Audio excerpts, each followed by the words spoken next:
Baik, assalamualaikum warahmatullahi wabarakatuh.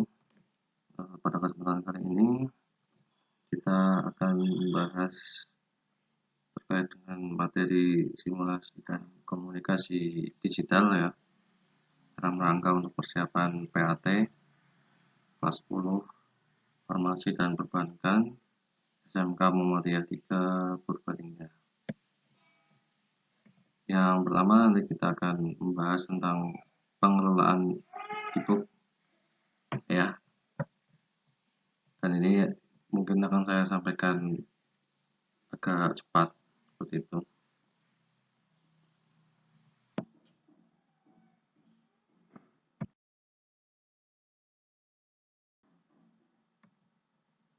Oke, yang pertama dari pengertian dulu. Pengertian e-book ya. E-book atau buku digital itu adalah sebuah file digital berupa dokumen yang berisi informasi penting, baik berupa panduan, tutorial, ataupun informasi lain yang dibuat menggunakan perangkat digital seperti smartphone, komputer, serta laptop yang dapat diakses melalui internet. Kemudian konsep utama e-book adalah membuat dan mengelola buku dalam bentuk digital dan diunggah ke dunia maya. Itu adalah prinsip dari buku digital. Kemudian kelebihan e-book dibandingkan konvensional, yang pertama tidak mudah rusak ya tentunya karena ini berbentuk file digital. Yang kedua mudah dalam pembuatan ya, tidak usah mencetak kertas dan sebagainya, cukup dengan aplikasi. Kemudian yang ketiga tidak memerlukan biaya besar untuk merancang, jadi mungkin tidak usah melibatkan banyak orang ya begitu. Kemudian dapat dibagi pada pengguna lainnya dengan cepat ya. Misalkan kita bagi file mungkin dalam bentuk PDF, misalkan kita bisa bagikan ke semua pengguna dengan cepat. Kemudian selanjutnya tidak memakan tempat seperti buku konvensional ya. Kalau buku konvensional disimpan di rak-rak buku seperti itu, kalau e-book itu tidak. Kemudian selanjutnya mudah disimpan ke dalam media penyimpanan seperti flash disk ya, dan tentunya mudah dibawa karena bisa disimpan di tempat yang kecil seperti flash disk ataupun HP, ataupun bisa disimpan secara online bahkan. Dan selanjutnya tidak memerlukan perawatan berlebihan ya, tidak usah disampuli, tidak usah ditaruh di tempat yang aman itu ya.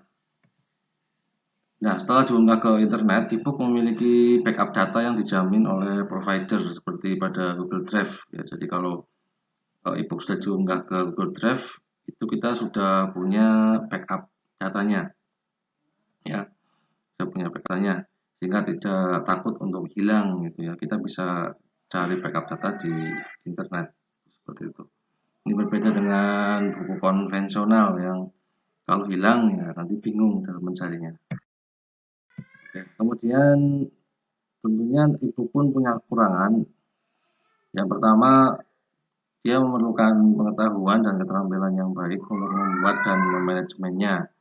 Jadi kalau membuat e-book perlu pengetahuan dan keterampilan yang tertentu ya, tidak terutama keterampilan digital di sini yang berperan. Yang kedua, memerlukan perangkat digital seperti komputer, laptop, dan ponsel pintar ya. Karena digital berarti kita perlu perangkat-perangkat komputernya, perangkat-perangkat elektronik terutama itu. Dan ini biasanya ada spesifikasi khusus untuk dapat membuatnya. Itu kekurangan. Yang selanjutnya diperlukan software khusus. Nah, ini untuk membuat desain e-book tersebut. Jadi selain keterampilan juga kita butuhkan software khusus. Nah, kadang berbagai kendala kita hadapi, misalkan softwarenya tidak support dengan perangkat, ya seperti itu, atau kita keterampilan dalam mengelola softwarenya kurang, ya itu menjadi sebuah kendala atau kekurangan bagi e-book tersebut. Kemudian harus mengenal teknik penyusunan e-book yang baik, karena kalau kita asal membuat e-book juga nanti hasilnya tidak maksimal, sehingga kita harus belajar teknik penyusunan e-book yang. Kemudian berbagai format e-book yang sudah beredar ya, banyak, mungkin kalian yang paling familiar adalah format PDF biasanya, yang paling mudah itu ya, tapi hanya berbentuk teks gitu ya, tidak bisa ada suara maupun video ya gitu. Format e-book ada banyak sebenarnya, ada PDF ya, HTML berarti bahasa pemrograman ya, seperti yang di web itu memakai bahasa HTML. Kemudian ada XML, XHTML, CHM, PDB ya, ini banyak. Kemudian selain itu ada PRC, TPZ, kemudian e-book. Nah ini untuk e-book nanti akan dibahas karena ini merupakan generasi terbaru e-book ya, sudah bisa disisipkan audio dan juga video. Dan juga ZW, KF8 dan MOB atau MOB. Nah, khusus kelebihan untuk e-book yang pertama, jenis format file yang terkenal saat ini ya, jadi ini generasi terbaru ya, merupakan generasi terbaru yang menggantikan generasi open book sebelumnya. Telah mendukung teknologi berbasis web seperti HTML5, XML, XHTML, dan CSS. Kemudian dapat disisipkan file berbasis multimedia seperti audio dan video ya, jadi ini sudah sangat komplit sekali. Dapat menyesuaikan dengan ukuran dan lebar layar monitor, sehingga kalau ini dibuka di perangkat elektronik, laptop maupun komputer maupun smartphone, itu ukuran softwarenya sudah menyesuaikan ukuran layar ya, tidak usah kita meng-zoom ataupun mengecilkan seperti PDF, tidak usah, jadi dia tampilannya lebih lebih dinamis seperti itu. Kemudian sudah mendukung semua platform perangkat digital, tampilan lebih dinamis ya seperti tadi, karena sudah bisa menyesuaikan layar. Baik, untuk materi yang kedua yaitu terkait dengan pengelolaan data digital ya. Yang pertama, kita harus mengetahui konsep kewargaan digital ya. Apa itu kewargaan digital? Yang pertama, kita harus ketahui pengertian dari warga digital. Jadi kalau warga digital di situ adalah orang ya yang sadar akan hal baik dan yang buruk, menunjukkan kecerdasan perilaku teknologi, dan bisa membuat pilihan yang tepat saat menggunakan teknologi. Kemudian memanfaatkan teknologi informasi untuk membentuk suatu komunitas pekerjaan dan berkreasi. Nah, dalam hal ini warga digital berarti berisi orang atau orang yang melakukan kegiatan digital, baik itu komunikasi maupun yang lainnya ya. Kemudian yang kedua, konsep kewargaan digital, yaitu sebuah konsep yang dapat digunakan untuk memberikan pengetahuan mengenai penggunaan teknologi dunia maya dengan baik dan benar, atau juga dapat didefinisikan sebagai norma perilaku yang tepat dan bertanggung jawab atas penggunaan teknologi. Implikasi penggunaan teknologi dunia maya yang baik dan benar. Jadi ini lebih mengatur kepada warga digital itu sendiri ya. Jadi nanti kita akan pelajari komponen apa saja yang termasuk dalam kewargaan digital. Oke, yang selanjutnya ini adalah komponen kewargaan digital. Yang pertama kita kenal dengan istilah digital access atau akses digital, di mana setiap orang mempunyai hak untuk memakai fasilitas teknologi informasi komunikasi, tapi tidak setiap orang punya kesempatan yang sama untuk mengakses teknologi. Ya, pada intinya setiap orang punya hak untuk memakai fasilitas, tapi tidak setiap orang punya kesempatan yang sama. Nah, mungkin dari nanti ada tingkat keamanan dan juga nanti ada perangkat dan sebagainya ya. Yang kedua, digital commerce atau transaksi digital ya. Ini dicontohkan dalam jual beli online ya, di mana kegiatan transaksi ini sudah berlangsung secara digital. Ada penjual online, ada pembeli online ya. Nah, yang keduanya ini harus menyadari resiko dan keuntungan jual beli online itu sendiri. Ya, seperti itu. Jadi ada transaksi di situ. Di dalam pengembangannya pun banyak transaksi digital ya. Misalkan bagi kalian yang ingin membuat channel YouTube misalkan ya. Nah, kalau bisa membuat channel YouTube dan dapat ditonton banyak orang, itu pun nanti kalian akan mendapat transaksi digital, artinya dibayar ya oleh perusahaan atau provider YouTube itu ya, begitu. Jadi ada transaksinya. Yang ketiga ada digital communication atau komunikasi digital, di mana komunikasi berarti harus ada orang ya atau komunikan dan juga perangkatnya secara digital. Nanti juga ada dijelaskan juga di bab selanjutnya ada jenis komunikasi ya. Dalam perangkat digital itu ada komunikasi digital itu ada beberapa jenis komunikasi. Ada komunikasi sinkron gitu.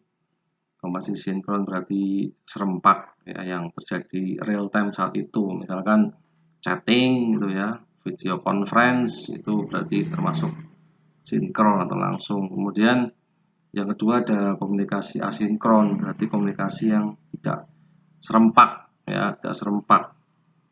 Nah, jadi misalkan email ya, tidak terjadi real time. Misalkan email, saya mengirim email, kemudian orang yang dikirimi itu bisa membuka sewaktu-waktu dan filenya masih ada gitu ya, masih ada filenya.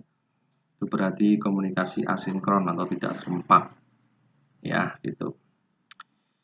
Oke, kembali ke konsep digital communication. Setiap warga digital diharapkan mengetahui kelebihan dan kekurangan komunikasi tersebut. Jadi harus berkomunikasi dengan baik ya, karena komunikasi digital itu terutama kalau tidak video conference itu tidak bisa mewakili emosi seseorang, misalkan chatting gitu ya. Nah, kadang chatting, setiap orang yang menerima chatting dengan nada tanda baca tertentu, kadang maksud dan tujuannya tidak tersampaikan, atau si penerima ini salah dalam miskonsepsi dalam menerima pesan tersebut ya, karena memang tidak ada emosi yang disampaikan itu kalau bahasa chatting seperti itu, sehingga kita harus lebih hati-hati ya. Terkadang mungkin yang menyampaikan pesan itu ingin bercanda, tetapi kalian menanggapinya mungkin dia itu seolah marah-marah. Nah, itulah sekarang banyak juga sekarang untuk emosi ya, untuk mengenai emosi itu sudah ada emoji, emoticon itu ya di chatting, itu sebagai upaya dalam melibatkan emosi dalam komunikasi chatting itu. Kemudian yang keempat ada digital literasi, di mana era digital sekarang proses belajar mengajar mengenai teknologi dan pemanfaatan teknologi harus berjalan. Jadi kalian selain memanfaatkan era digital ini untuk sesuatu yang senang, misalkan TikTok atau apa, juga harus ada unsur belajar dan mengajarnya. Nah, makanya di era sekarang kalian sebagai pelajar juga harus betul-betul menggali literasi di dunia digital ya. Sekarang sudah buku-buku itu sudah banyak sekali di dunia maya, tidak usah terpaku buku di perpustakaan ya. Justru kemampuan literasi digital ini sekarang sangat dikembangkan di era pembelajaran atau era industri 4.0 ini ya. Kemampuan literasi digital, bagaimana seseorang bisa mengakses data digital, informasi digital dengan baik dan benar ya, dan juga harus teliti hati-hati karena biasanya sumber literasi itu kalian harus pilih sumber-sumber yang kredibel sehingga nanti tidak terjerumus dalam informasi hoax ya, itu juga sangat penting sekali. Makanya ini lebih ke keterampilan literasi digital. Nah, kalian sebagai siswa abad 21 teknologi 4.0 itu harus sangat maksimal dalam kemampuan literasi digital ini. Kemudian yang kelima adalah digital law atau hukum digital. Ya, ini harus ada hukum untuk mengatur kewargaan digital. Ya, karena kalau tidak seperti ini nanti kewargaan digital banyak unsur negatif yang muncul ya. Sekarang pun sudah banyak sekali, misalkan informasi hoax itu juga termasuk efek negatif ya untuk dunia digital, dunia maya, dimana sekarang banyak sekali beredar info-info hoax ya, dan itu kan lebih menjurus ke fitnah sebenarnya. Sehingga dalam hal ini pemerintah juga harus bisa mengatur ya untuk dunia digitalnya dalam balutan hukum digital. Langkah pemerintah sekarang ini sudah ada, yaitu membuat undang-undang atau ITE ya, yang mengatur tentang aktivitas kita warga digital di dunia digital. Siapa yang melanggar itu bisa kena pasal. Sehingga kalian hati-hati dalam penggunaan media sosial ya. Kalau dulu ada istilah mulutmu harimaumu, sekarang tanganmu harimau. Kalau kamu mengetik sesuatu yang tidak baik dan itu menyinggung orang lain dan kamu dituntut, nah, kamu kan kena pasal ya. Itu makna dari digital law.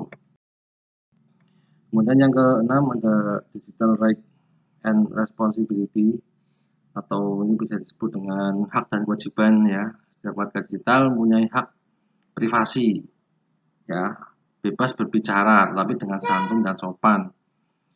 Hak privasi di sini terutama di kalian misalkan akun Facebook itu, kalian mengunggah akun Facebook, kalian harus mengisi beberapa identitas diri seperti nama, nomor HP dan sebagainya. Nah, itu kalian punya hak untuk menyembunyikan maupun memunculkan sehingga orang lain bisa melihat maupun tidak, itu hak kalian ya. Dan juga data di akun-akun digital seperti Facebook misalkan atau Google itu harus diprivasi oleh pihak provider.